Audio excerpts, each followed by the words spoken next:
Kapal perang Rusia yang dipersenjatai rudal jelajah hipersonik mengadakan latihan perang di Laut Norwegia. Awak fregat Laksamana Armada Unit Soviet Gorskov melakukan latihan pertahanan udara di Laut Norwegia, kata Kementerian Pertahanan Rusia, Selasa 10 Januari 2022 kemarin. Para kru melakukan latihan untuk menghalau serangan udara musuh yang disimulasikan di Laut Norwegia, tambahnya.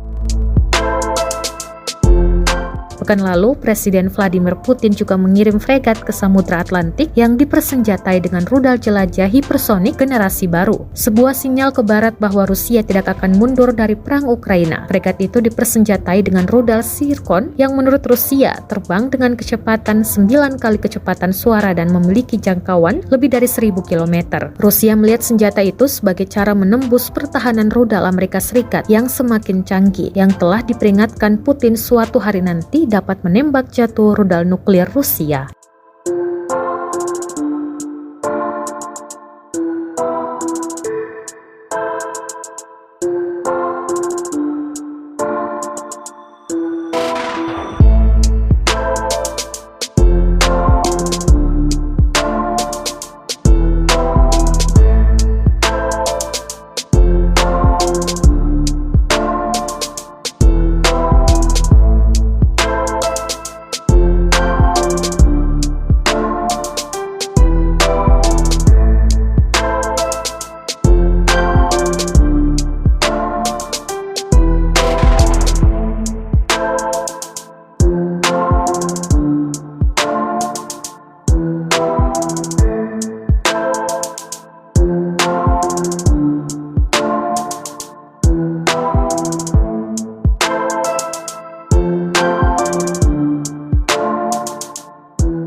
Terima kasih sudah nonton.